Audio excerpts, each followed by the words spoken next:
As Africa's leading defence news portal, DefenceWeb aims to give you the latest updates on African defence, the South African National Defence Force, and the defence industry. Hi folks, welcome to the past week in defence. In this week's edition, on the continent, the USS Hershel Williams arrives in Spain after visiting Africa, and there has been a suspected drone collision with an aircraft at Rand Airport. In SANDF news, the SANDF could be next in the Zondo Commission site. Fraud allegations see the Deputy Surgeon General placed on special leave. The SANDF sees little change in the latest defence budget. Former Secretary for Defence Dr Sam Gulube is named a Senior Fellow at the National School of Government. SA Army peace supports and intervention exercises are underway. Medic reserve numbers will be cut by at least 500, and there is a proposal for unwanted military trucks to become firefighting vehicles. In company news, the Zondo Commissions hears that the previous Denel board was crippled. The South African defence industry needs international partnerships. Armscor gets a clean audit, and SVR enhances its Max 3 armoured vehicle. In African defence news, the US Navy's expeditionary sea-based USS Hershel Williams arrived at Naval Station Rota, Spain on 22nd of October, marking the end of a 43-day voyage alongside partners and allies off the coast of Africa. While operating in the US Africa Command Area of Operations, the ship conducted 6 maritime evolutions alongside African partner nations, participated in a major multinational exercise, and conducted refueling operations, the US Navy said. Most recently, Hershel Williams joined NATO allies and African partner nations for the French-led exercise Grand African Navy Exercise for Maritime Operations NEMO 2020 between the 5th and 9th of October. The week-long exercise involved more than 30 ships and aircraft from 14 different nations, which conducted more than 20 scenarios on important maritime issues such as combating illegal fishing, piracy, drug trafficking, pollution, and rescue at sea. Grand African NEMO 2020 participants included Benin, Brazil, Congo, Democratic Republic of Congo, France, Gabon, Gambia, Guinea, Italy, Liberia, Nigeria, Senegal, Togo, and the United States. A suspected drone or unmanned aerial vehicle collision has been reported with a light aircraft at Rand Airport, and an investigation into the incident is underway. The Commercial Unmanned Aircraft Association of Southern Africa on 30th October said a drone is suspected to have struck an airborne training aircraft on the 22nd of October, causing the pilot to make a precautionary landing after hearing a loud bang shortly after takeoff. An investigation by the South African Civil Aviation Authority Accident and Incident Investigations Division is underway. Initial unconfirmed accounts indicate that considerable wing damage to the training aircraft led to the suspicion that an aerial drone was responsible for the collision. While bird strikes are usually synonymous with visual clues like blood and feathers, they can cause substantial damage to an aircraft. The investigation will determine the actual cause of the accident, and therefore it cannot be immediately assumed a drone is to blame, the Commercial Unmanned Aircraft Association of Southern Africa said. And in SANDF news, the SA National Defence Force looks set to become yet another government player called to please explain to the Commission of Inquiry into state capture. Retired 2-star General Sandile Sezani, previously a senior officer in Defence Intelligence and prior to that a Defence Attaché, requested the Commission, headed by Deputy Judge President Raymond Zondo, to investigate tender corruption, fraud and other irregularities in the SANDF. In his affidavit to the Commission, the now retired General points out the National Defence Force is rotten to the core, as he supplies details of entrepreneurship involving defence intelligence and the SA Air Force, and makes allegations of sexual impropriety used to provide leverage as well as the levelling of death threats. Sezani's 22-page submission to the Commission ends chillingly with him writing, "In October 2018, a month before I retired, I was involved in a mysterious car accident where the car I was driving just veered off the road and hit the side barriers. I survived that as well. I hope I will survive until my story is heard. If I have to die, so be it, but the truth will eventually come out, it always does." He asked Judge Zondo to consider a full lifestyle audit, starting with defence intelligence, including himself, for all generals and all members involved with projects and finances, irrespective of rank next. Following that should be all members in the supply chain environment, irrespective of rank. Other services and divisions can follow that after defence intelligence has been completed.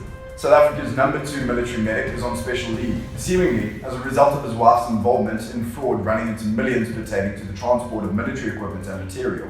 The special leave for Major General Denel was confirmed to Johannesburg Digital Daily Times Live by Lieutenant General Zondo Commission, SA Military Health Service Surgeon General. A letter dated 21st of October seen by Defence Web states Acting General Officer Commanding Area Military Health Formation Brigadier General K.D. Ndaba informed all officers commanding of the instruction to put the Deputy Surgeon General on precautionary leave of absence with immediate effect until further notice.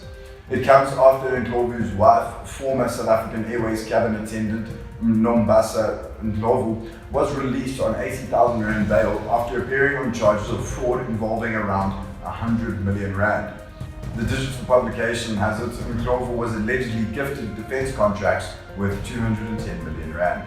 Miserly is probably the most apt word to describe the just over 2 billion rand increase Finance Minister Tiso Mboweni gifted the defence budget when he presented the medium-term budget policy statement in the National Assembly on the 28th of October. The adjusted budget summary for defence and military veterans is increased by 2 billion rand to a total of 54.2 billion rand.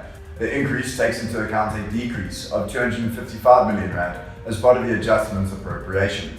The SA National Defence Force will expand funding on force employment by 4.6 billion rand, landward defence by 16.6 billion rand, air defence by 7.5 billion rand, maritime defence by 4.9 billion rand, military health support by 6.1 billion rand, defence intelligence by 1.1 billion rand, general support by 7.7 billion rand, with administration costing 5.4 billion rand.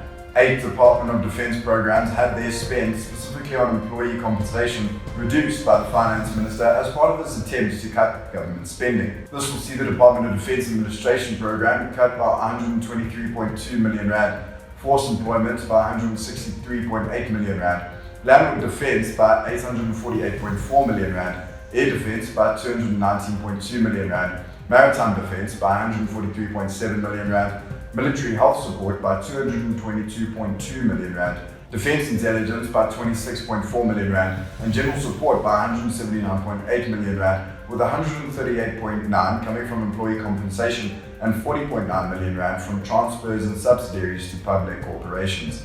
This includes Armscor and the Castle of Good Hope. An indication of the esteem he is held in by former colleagues in the public service is the announcement of Sam Gulube until August Secretary for Defence as an inaugural Senior Fellow of the National School of Government. The medical doctor turned government employee joins Cassius Lambisi and Nosipho Ngaba in becoming the first 3 eminent and former senior public servants to be named Senior Fellows of the institution by Public Service and Administration Minister Senzo Mchunu. The twin strictures of the coronavirus pandemic and lack of funds have not deterred the landward force of the SA National Defence Force from a major commitment, that of ensuring properly trained troops are ready for deployment when called upon by Commander-in-Chief President Cyril Ramaphosa.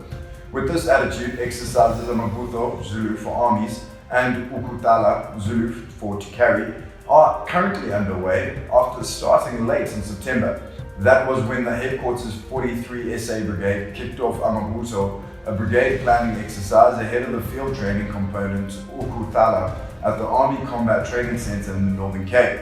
The overall force preparation and training elements of both exercises end on the 27th of November. The exercises are pitched at what the SANDF Directorate Corporate Communications calls reduced brigade level and take junior command staff duties candidates through their paces operating as commanders in a complex African battlespace environment as part of force preparation. The SA Army Reserve looks set to grow about 500 or more so personnel as the SA Military Health Service plans to cut its part-time component. The SA Military Health Service Information Bulletin dated 19th of October has it that the transfer is mandated by a verbal instruction from Surgeon General Lieutenant General Zondo Commission. It reads, the Director Reserves must identify as many as 500 or more SA Military Health Service Reserve Force members interested in a transfer to the SA Army Reserves. The SA Army Reserves has identified as need to expand capacity.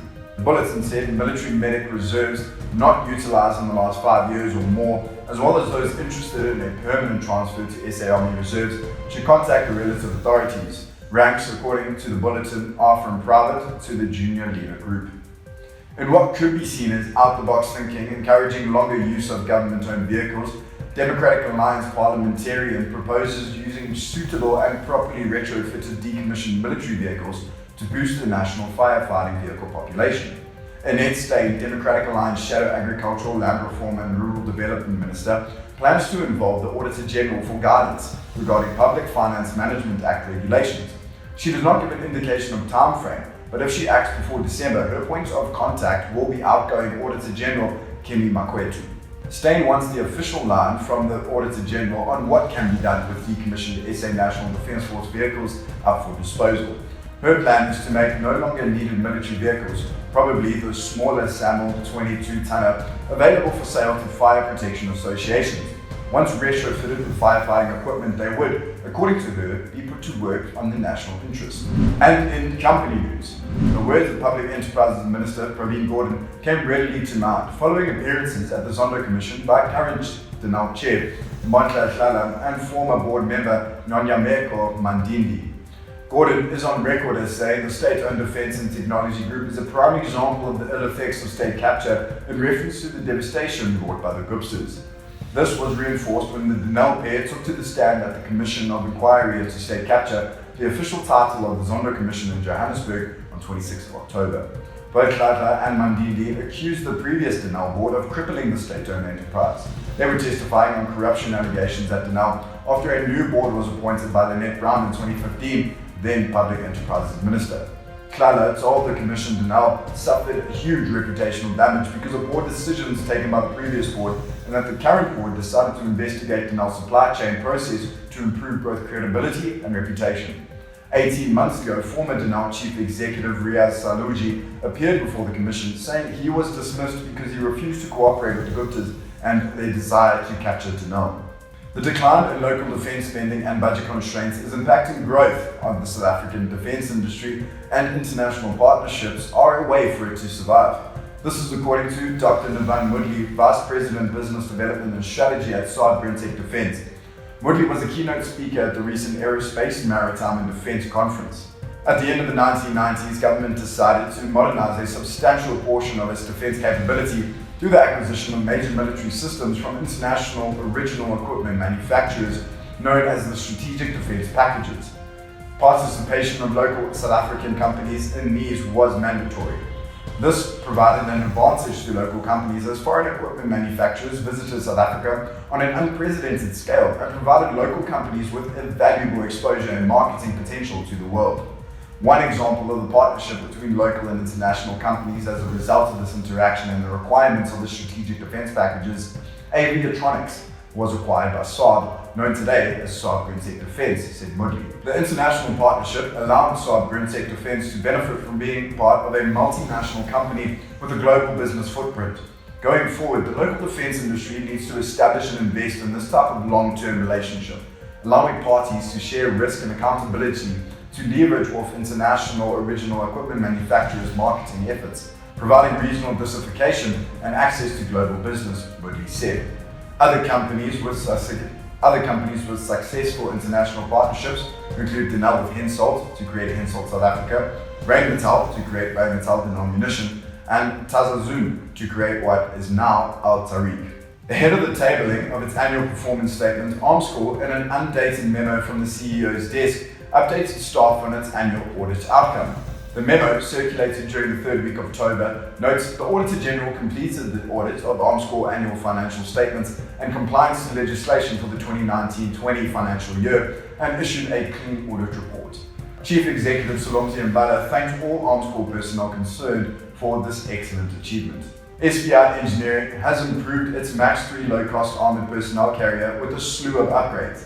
The response has been so positive that the original prototype was sold even before series production had started. The MAX 3 is designed to be extremely cost-effective, costing less than a high-end SUV, with prices starting from 1.5 million rand. As it is based on the popular Toyota Land Cruiser 79 platform, making spares and maintenance simple, especially for the African market. In addition to upgraded brakes and suspension, the vehicle is modified with an armoured cab with B6 ballistic level standard protection, but this can be upgraded to B7 and blast protection. The design is also resistant to riot-type attacks, as it has been designed for military and non-military roles, including armoured personnel carrier, ambulance, command and control, crowd control, special forces and police. The vehicle is available in single cab, double cab, and as an armoured personnel carrier with an enclosure rear load bin. It can be either left or right-hand drive. as the MAX 3 is based on the commercial Land Cruiser platform, no special license is needed to operate it, making it suitable for non-military tasks such as mining security, ride control, civil security, anti-poaching, and convoy protection. The MAX 3 can be fitted with a range of additional equipment, including the Thale Scorpion 60/81mm automated mortar, 12.7mm pintle mount, or 12.7mm Rogue Light remotely operated weapon station. One customer has already ordered the Scorpion system for its vehicles. Other options are fire extinguishing systems, long-range acoustic devices for crowd control, and less lethal solutions. Please like and subscribe to our YouTube channel, our daily and weekly newsletter, and our other social media platforms if you enjoyed the webcast. Leave your comments below. Thank you for watching, stay safe, and we'll see you next week.